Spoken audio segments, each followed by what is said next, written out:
What if every Friday felt a little bit like payday? Not your actual paycheck from your job, but a separate deposit from something you own, something that runs automatically in the background of your week and sends you a payment at the end of it. Not hundreds of thousands. Maybe it starts at $22 a week, then $47, then $90. But it's real, it's regular, and it arrives whether you work that week or not, whether you felt productive or not, whether you had a good week or a brutal one, it just shows up. Every Friday. That's what weekly dividend ETFs do. And honestly, I know that sounds almost too good to be true, so let me tell you up front what this actually is and isn't, because the financial internet is full of people making these products sound like magical income machines. They're not magical, but they are real. They do pay weekly, and understanding exactly how they work and exactly what the trade-offs are is what's going to determine whether they make sense for you or whether you're better off in something more conventional. Here's the counterintuitive thing about weekly dividend ETFs. The people who benefit most from them are not the people who need passive income desperately. They're the people who have already built a real financial foundation and are looking for specific features. Regular cash flow, psychological feedback, income smoothing, that quarterly or annual dividend products don't provide in the same way. And the people who buy into them for the wrong reasons, for yield alone without understanding the mechanism, often find out too late that the high yield came with a cost they didn't factor in. So let's build the understanding first, and then look at the 4 specific products. My name is Max, and I want to help you learn how to make your money work more for you in your life. This channel is about giving you the real picture, not just the exciting parts. Subscribe if you want that. Let's get into how these actually work. Okay. The conventional wisdom to address. Most investors who learn about weekly dividend ETFs come in with one of 2 reactions. Either they're immediately attracted to the high headline yields. Some of these funds pay 8%, 10%, even 12% in annual distributions, and they want to pile in as much as possible. Or they read something skeptical that says high yield is always a trap, and they dismiss the category entirely. Both reactions are incomplete. Here's the overlooked truth. Weekly dividend ETFs using option strategies are genuinely different financial instruments from traditional dividend stocks or dividend growth ETFs. They're not better or worse. They're different, with a specific income profile, a specific trade-off between income and growth, and a specific investor situation they're most appropriate for. The mistake isn't buying them or avoiding them categorically. The mistake is buying them without understanding the mechanism that generates the income. Here's the analogy. Imagine you own an apartment building. You can manage it 2 ways. Option 1, you let the property appreciate. Property values go up over time, and you hold for the long run, collecting modest rent along the way. Option 2, you rent the parking spaces underneath the building to a parking company that pays you monthly, guaranteed, regardless of whether the building's value goes up or down. The parking revenue is real, but in exchange for the guaranteed parking income, you've agreed to limit who can access the building, and the building's appreciation potential is constrained by that arrangement. Weekly dividend ETFs using covered call strategies are option 2. The income is real, but it comes with a specific constraint on upside participation. The mechanism is called a covered call strategy. When you sell a covered call on a stock you own, you're selling someone else the right to buy that stock from you at a specific price, the strike price, in exchange for receiving a payment called a premium. If the stock goes above the strike price, the buyer exercises the option and takes your stock at the agreed price, and you miss the upside above that price. If the stock stays below the strike price, the option expires worthless, you keep the premium, and you still own the stock. Covered call ETFs, also called buy right ETFs, do this systematically across an entire portfolio. They collect the option premiums, pool them, and distribute them to investors as regular income. Because options premiums can be substantial, particularly in volatile markets, the resulting yields can be impressive. But the cost of those yields is specifically this.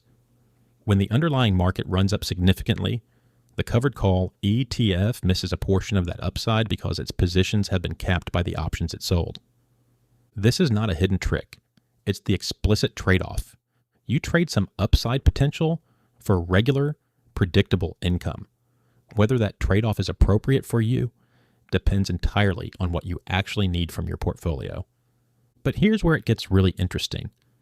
Because the psychological effect of weekly payments is more powerful than the frequency alone would suggest, and there's real research behind why it matters.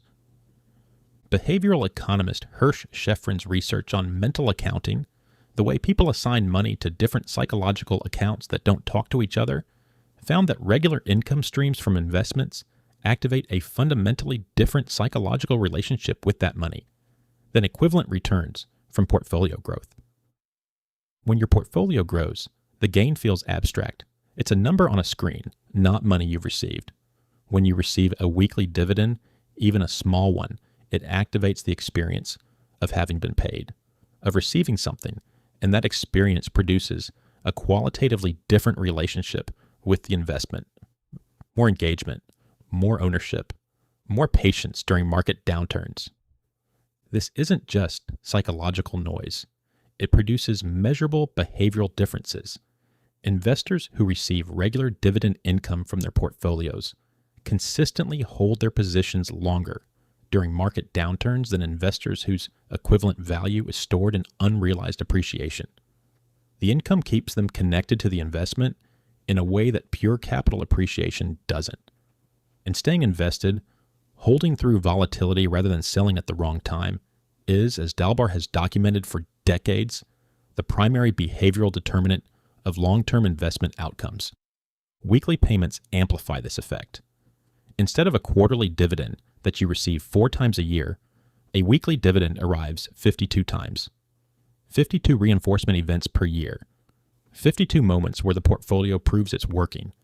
The psychological difference between a quarterly and a weekly income stream is genuinely significant for investors who are using the income as behavioral anchoring, as a reason to stay invested and stay engaged. So, the 4 specific products. I want to be upfront. These products are more complex than a standard index ETF, and they're not appropriate for everyone. Make sure you understand what you're buying before you buy it, and verify current yields and structures at the fund's actual website before you invest. The first is JEPI, JP Morgan Equity Premium Income ETF. This is the most widely held covered call ETF by assets. JEPI holds a diversified portfolio of U.S. large-cap stocks with lower volatility characteristics, companies that tend to be financially stable, dividend-paying, and less volatile than the broad market. It then sells out-of-the-money call options on the S&P 500 index to generate premium income. The result is a fund that typically yields somewhere between 7% and 10% annually in distributions, paid monthly, not weekly technically, but that changes with some brokerage's treatment of the distributions. The expense ratio is 0.35%, which is higher than a Vanguard index fund, but modest relative to its income generation. The trade-off, JEPI will typically underperform the S&P 500 in strong bull markets because its upside is capped by the calls it's sold. In flat or declining markets, the option premium income provides significant cushioning. The second is JEPQ, JP Morgan NASDAQ Equity Premium Income ETF. Same strategy as JEPI, but applied to the NASDAQ 100 rather than the S&P 500. JEPQ holds NASDAQ 100 stocks, primarily large-cap technology companies, and sells calls against the index. The higher underlying volatility of the NASDAQ 100 means higher option premiums, which typically translates to higher income. JEPQ has often yielded between 9% and 12% annually. The higher income comes with higher volatility in both the fund and the distributions. In years when technology stocks have exceptional runs, like 2023, JEPQ underperforms its underlying NASDAQ 100 benchmark more significantly because the covered calls cap the participation in those large up moves. Expense ratio, 0.35%. The third is QYLD, Global X NASDAQ 100 Covered Call ETF. This is an older and simpler covered call product that sells at the money covered calls on the NASDAQ 100, meaning the strike price is right at the current market price rather than above it. This produces higher and more consistent premium income. QYLD has historically yielded between 10% and 13% annually, but with more significant upside cap. At the money calls are exercised essentially any time the index rises, which means QYLD captures very little of any rally. QYLD is appropriate for investors who specifically want maximum income and have explicitly decided they don't care about capital appreciation from this portion of their portfolio. Expense ratio, 0.60%, which is the highest of the four. The fourth is XYLD, Global XS&P 500 Covered Call ETF. Same strategy as QYLD, but applied to the S&P 500 rather than the NASDAQ 100. Lower underlying volatility means lower option premium income, typically 8% to 10% annually, but also somewhat better capital preservation. Characteristics. XYLD sits between JEPI and QYLD on the income/growth trade-off spectrum. More income than JEPI, more growth potential than QYLD. Expense ratio, 0.60%. Several of these funds pay monthly rather than weekly, but in combination with staggered distribution dates, they can produce a weekly income cadence across a blended portfolio. This is the every Friday structure, not one fund paying every Friday, but 4 funds with distribution schedules that, in combination, produce weekly cash flows. Now let me run the specific math, because this is where the trade-off becomes concrete and the decision becomes clear. You invest $100,000 in a portfolio equally split across JEPI, JEPQ, QYLD, and XYLD. Blended annual yield, approximately 10%. Annual income, $10,000. Weekly, approximately $192. That's your Friday payment on a $100,000 investment. Now compared to a growth-oriented portfolio, the same $100,000 in VT, I grows at approximately 10% annually, but produces only about 1.3% in dividend yield, or $1,300 per year. The remaining return is unrealized appreciation. After 10 years, the VTI portfolio at 10% total return grows to approximately $259,000. The covered call portfolio at a blended 10% yield but with, say, 3% price appreciation, conservative for the underlying assets net of the options cap, grows to approximately $134,000 in portfolio value, plus $100,000 in cumulative income received. Total value at 10 years, VTI portfolio equals $259,000. Covered call portfolio equals approximately $134,000 portfolio value, plus $100,000 income equals $234,000. But with $100,000 of that income having been in your hands throughout the decade, potentially reinvested, used, or providing the psychological stability that kept you invested. The math comparison isn't clean because it depends heavily on what you do with the income. If you reinvest all of it, the covered call portfolio produces comparable total wealth to VTI, close enough that the choice becomes one of preference and behavioral fit, rather than pure return optimization. If you spend the income, VTI wins in total wealth terms. If the income kept you invested through downturns that would otherwise have caused you to sell, the covered call portfolio may have produced better actual outcomes for your specific psychology, even if the gross numbers favor VTI. This is the honest picture. It's not covered call ETFs are better than index funds. It's covered call ETFs are appropriate for specific investors in specific situations, and understanding which situation is yours is the entire decision. Here's the identity dimension. Because the investor who deliberately chooses a covered call ETF for the right reasons is demonstrating a specific kind of financial self-knowledge. Choosing JEPI or JEPQ over VTI isn't a beginner's compromise. It's a considered trade-off made by someone who has evaluated their own behavioral patterns, their income needs, their retirement sequencing, and their psychological relationship with their portfolio, and concluded that regular income flow serves their specific goals better than pure growth. That kind of self-knowledge is sophisticated. It requires having thought through multiple dimensions of what a portfolio is actually for, beyond the single-axis maximize return optimization that most investment advice defaults to. Here's how weekly dividend income changes 4 specific real situations. You're 58 and you've decided to phase into semi-retirement. You'll work part-time for 5 more years, but your full-time income is ending. You have $380,000 in investments and you need a bridge income. Something that supplements your part-time earnings until Social Security and full retirement income kick in. Person A, all growth-oriented index funds, faces the sequence of returns risk of withdrawing from a portfolio that might decline 25% right as you need to draw from it.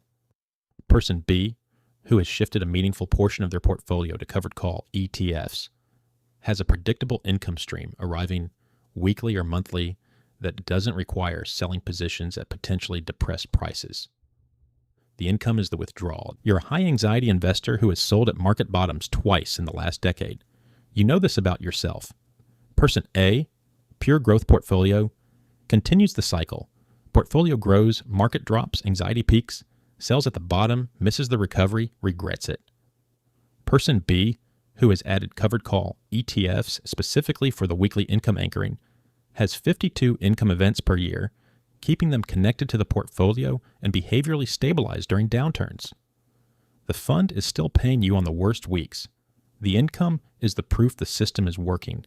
You're building a mini retirement income stream alongside your career. $40,000 in covered call ETFs at 10% yield produces $4,000 per year, $333 a month, in income you can use for discretionary spending without touching your growth portfolio. You're not depleting the foundation, you're drawing from the income layer. The growth portfolio compounds uninterrupted. You're in full retirement and managing sequence of returns risk.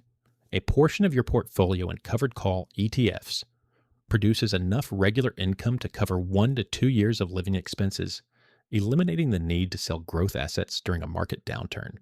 The income layer serves as the buffer that the growth layer doesn't have to. Here is the warning, and it's the most important thing in this video for anyone who's excited by the yield numbers.